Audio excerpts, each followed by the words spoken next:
Hello विद्यार्थियों, good evening. कैसे हैं आप लोग? आशा करते हैं कि आप सभी अपने घरों में अच्छे से होंगे और पढ़ाई कर रहे होंगे बिल्कुल मन लगाकर।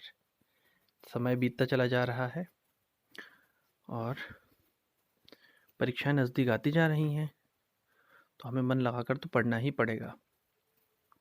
देखिए, हम बातें कर रहे थे त्रिज्यखंड के बारे में, वृत्तखंड के बारे में और उनसे संबंधित क्षेत्रफलों के बारे में। हमने उससे संबंधित सभी बिंदु चर्चा कर लिए थे, उनके क्षेत्रफलों के सूत्र भी प्राप्त कर लिए थे। तो बिना कोई प्रश्न लिए हम सूत्रों को समझ पाएँ ये तो थोड़ा मुश्किल होगा।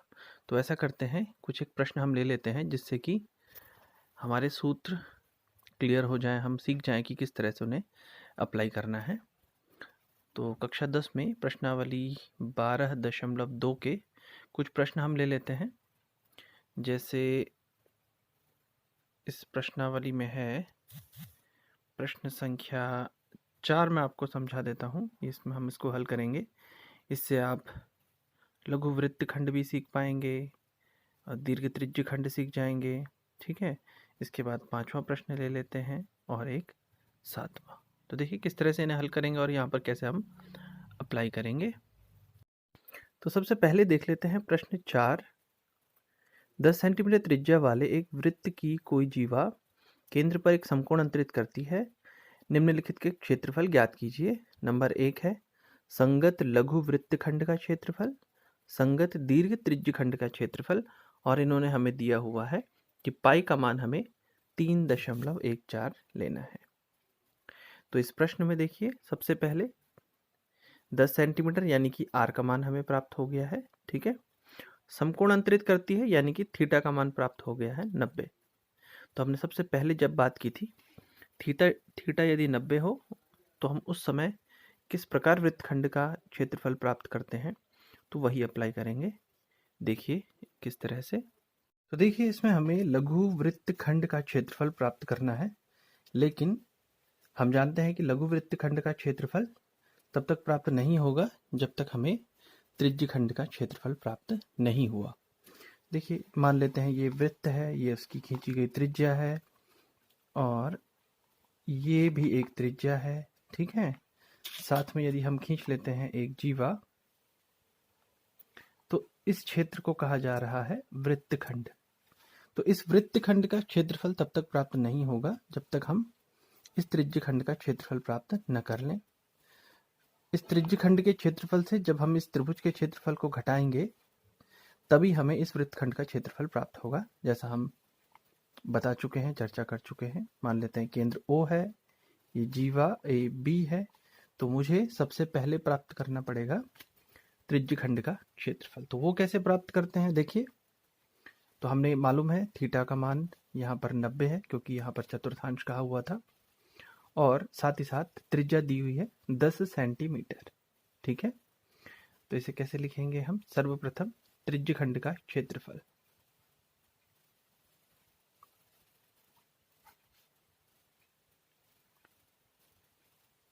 त्रिज्यखंड का क्षेत्रफल होता है थीटा बटा 360 पाई आर का वर्ग।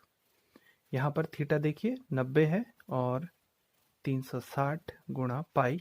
पाई का मान हम वैसे तो 22/7 लेते हैं, लेकिन इस प्रश्न में लिखा हुआ है कि हमें पाई का मान लेना है 3.14, और त्रिज्या मालूम है हमको 10 का वर्ग यानी 10 गुणा 10। 90 से 360 4 बार कट जाता है। ठीक है, और ये 3.14 को हम 10 गुणा 10 यानी 100 से गुणा करते हैं तो ये बन जाएगा 314 बटा ये वाला 4 से इसे आप भाग दे दीजिए। 4 सता 28, 29 30 34, 4 सता 28, 4 अट्ठा 32, सॉरी 20, 4 पंचे 20। अब ये हो गया वर्ग सेंटीमीटर में। तो इस प्रकार चौथे प्रश्न में हमें त्रिज्यखंड का क्षेत्रफल मिल गया है। अब हम प्राप्त करेंगे वृत्तखंड का क्षेत्रफल।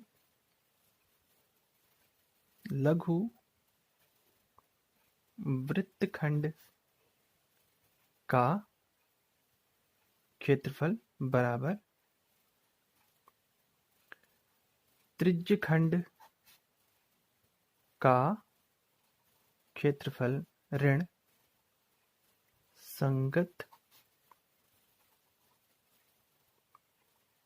त्रिभुज का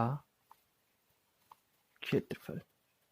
तो त्रिज्यखंड का क्षेत्रफल हम प्राप्त कर चुके हैं 78.5 वर्ग सेंटीमीटर। संगत त्रिभुज तो AR OAB त्रिभुज का क्षेत्रफल। अब याद कीजिए, हमने बात की थी जिस समय थीटा का मान 90 होगा उस समय हम इसको समकोण त्रिभुज है ऐसा हम जानते हैं। 1/2 आधार गुणा ऊंचाई सूत्र से इसे हम हल कर सकते हैं। तो ये हो जाएगा 1/2 और आधार हो गया OA, ऊंचाई हो गया OB, दोनों ही त्रिज्याएं हैं। 78.5 ऋण 1/2 OA, त्रिज्या 10 और ये भी 10।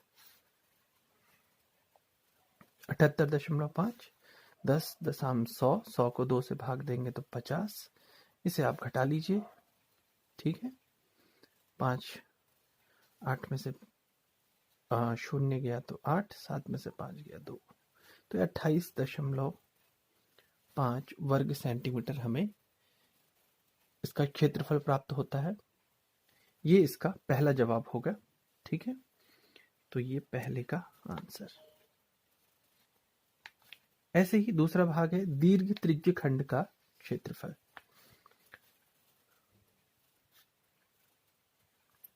दीर्घ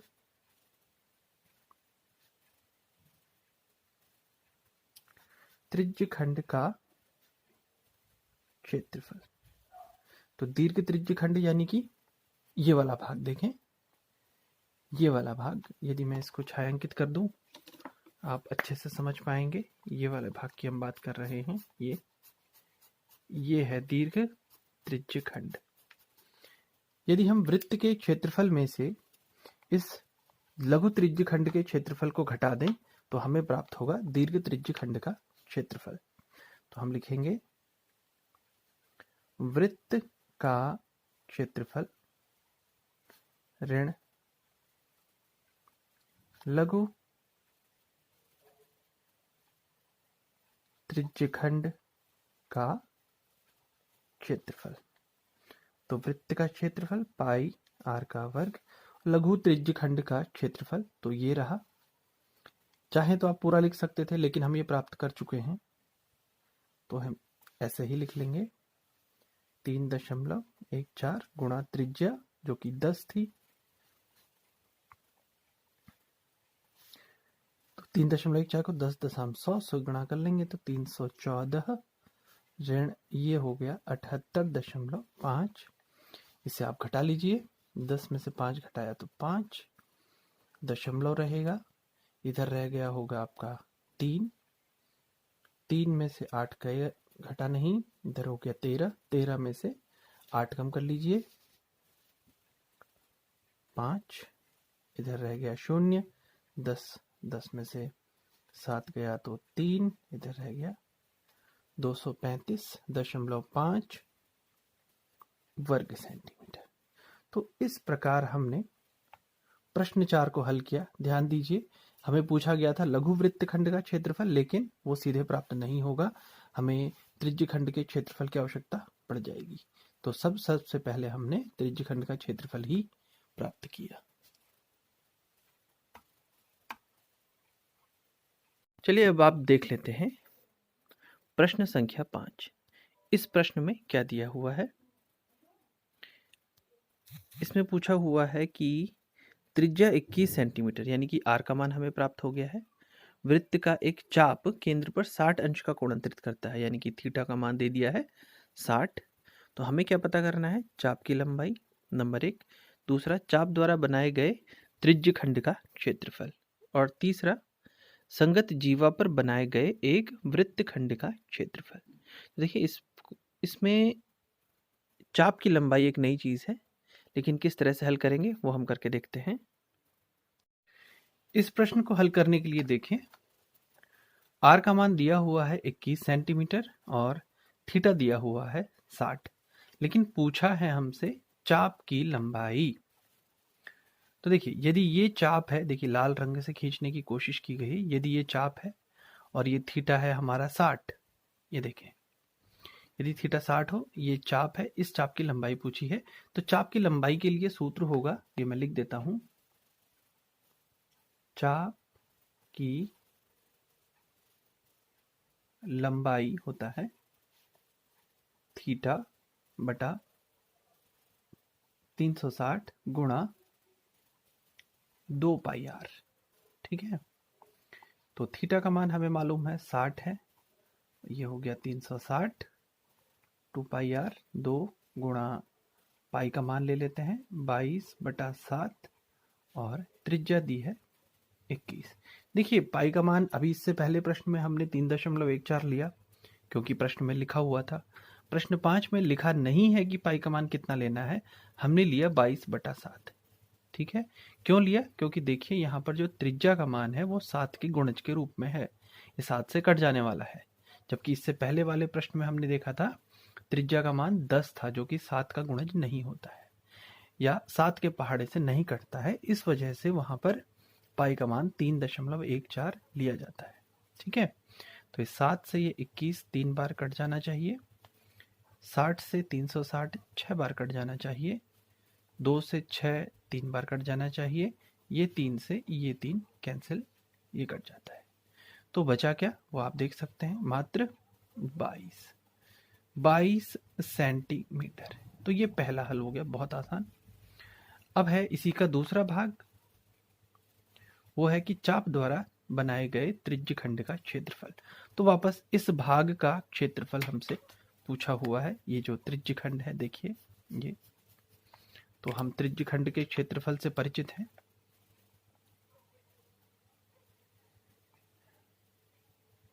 त्रिज्य खंड का क्षेत्रफल बराबर होता है थीटा बटा 360 गुणा पाई आर का वर्ग।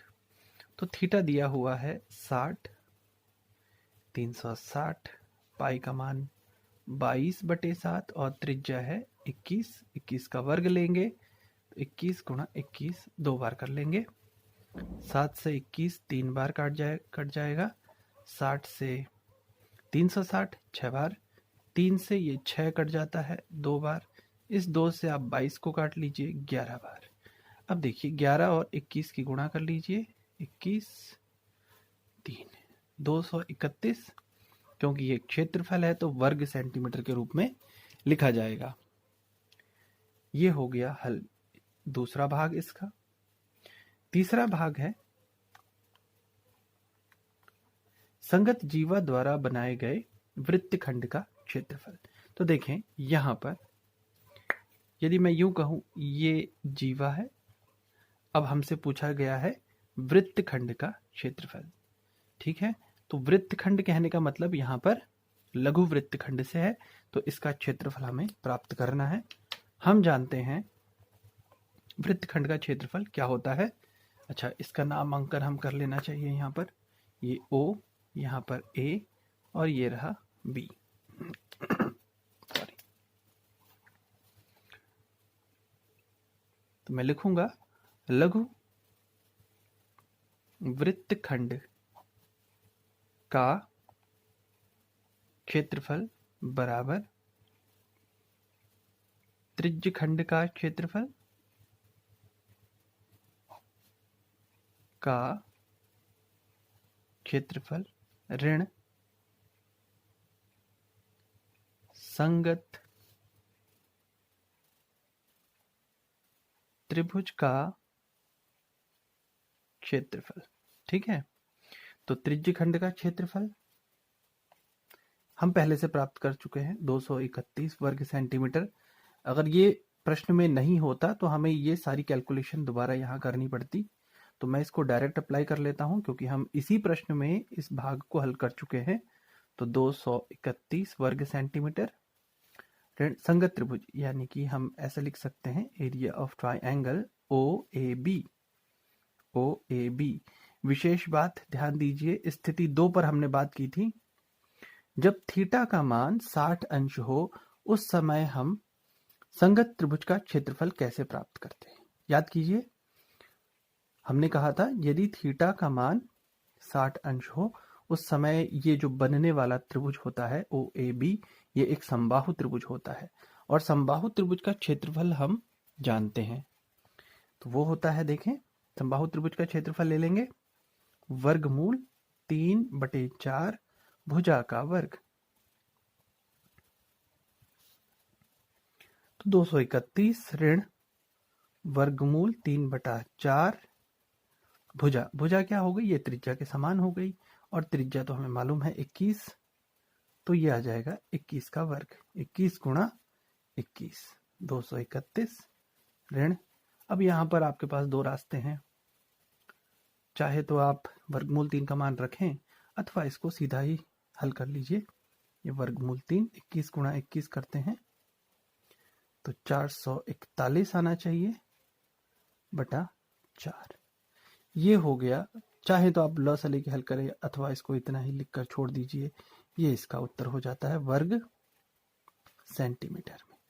या इसको एक स्टेप और आगे आप हल कर सकते हैं, 4 एकम 4, 4 तियां 12 का 2 हासिल 1, 4 दूना 8 और 1 9, 924 ऋण 441 वर्गमूल 3, और पूरे के बटे में लिखेंगे 4 वर्ग सेंटीमीटर, क्योंकि हल होना है नहीं इससे ज्यादा वर्गमूल 3 का मान जब तक आप नहीं लिखते हैं। तो इस प्रकार से हम 5वां प्रश्न हल करेंगे। देखिए विशेष बात क्या थी, जब हमने पहला प्रश्न किया था, याद कीजिए, वहां पर थीटा था 90, ठीक है। तो 90 मान के लिए हमने संगत त्रिभुज का क्षेत्रफल कैसे प्राप्त किया था, 1/2 आधार गुणा ऊंचाई करके, जबकि इस प्रश्न में थीटा का मान है 60, और यहां पर हमने संगत त्रिभुज का क्षेत्रफल कैसे प्राप्त किया, समबाहु त्रिभुज के क्षेत्रफल से, वर्गमूल 3/4 भुजा का वर्ग, ठीक है। तो यही मेरा मुख्य उद्देश्य था, आपको भिन्न भिन्न प्रश्न लेकर तीनों स्थितियां क्लियर करने के लिए। अच्छा, अंतिम स्थिति यदि थीटा का मान 90 और 60 के अलावा कोई और हो तो उसके लिए मैं अगला प्रश्न ले लेता हूं। देखिए, अब हम देख लेते हैं प्रश्न संख्या 7। छठे प्रश्न में देखिए, थीटा का मान पहले से ही 60 दिया हुआ है, तो इस थीटा 60 वाला प्रश्न हम 5वां प्रश्न कर चुके हैं, तो इसमें कोई नई बात नहीं होगी। तो हम देखेंगे प्रश्न संख्या 7। इसमें देखिए त्रिज्या तो 12 है, लेकिन केंद्र पर जो कोण अंतरित हो रहा है वो 120 अंश है। यहाँ पर थीटा का मान 120 अंश है, तो इसलिए मैं इस प्रश्न को ले रहा हूँ। देखिए इस प्रश्न को किस प्रकार से करेंगे हम, ये तीसरा केस जो हमने पढ़ा था उसको ध्यान में रखते हुए ये प्रश्न हल होगा। देखिए प्रश्न 7 में थीटा का मान हमें दिया है 120 अंश और त्रिज्या दे रखी है 12 सेंटीमीटर। तो हमें पूछा गया है वृत्तखंड का क्षेत्रफल, लेकिन आपको मैंने पहले भी कहा है वृत्तखंड का क्षेत्रफल तो कॉम्प्लीमेंट्री है, मतलब अगर वृत्तखंड का क्षेत्रफल पूछ दिया है तो त्रिज्यखंड का निकालना तो अनिवार्य हो गया है। तो आप पहले त्रिज्यखंड का क्षेत्रफल प्राप्त करेंगे। तो ये रहा हमारा त्रिज्यखंड, जिसके लिए थीटा का मान 120 अंश है, ये 120 है। तो पहले मैं निकालूंगा त्रिज्यखंड, लेकिन पूछा नहीं है, लेकिन इसकी जरूरत हमें पड़ेगी।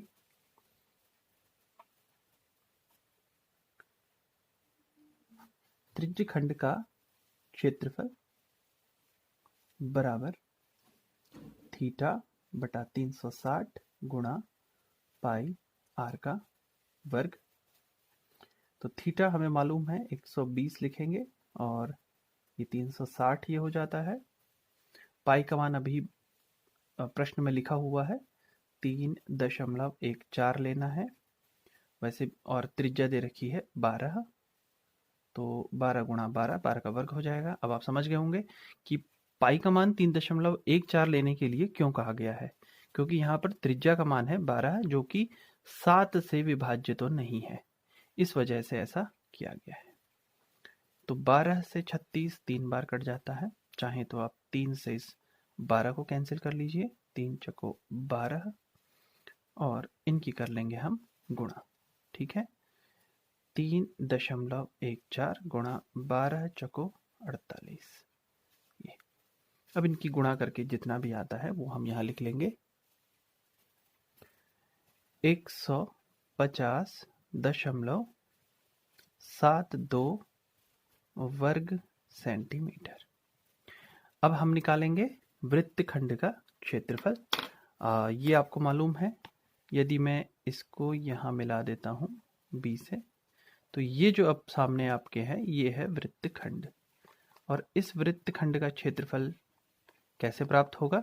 त्रिज्यखंड के क्षेत्रफल से संगत त्रिभुज OAB का क्षेत्रफल हम घटा लेंगे। तो इसको मैं लिख दे रहा हूं,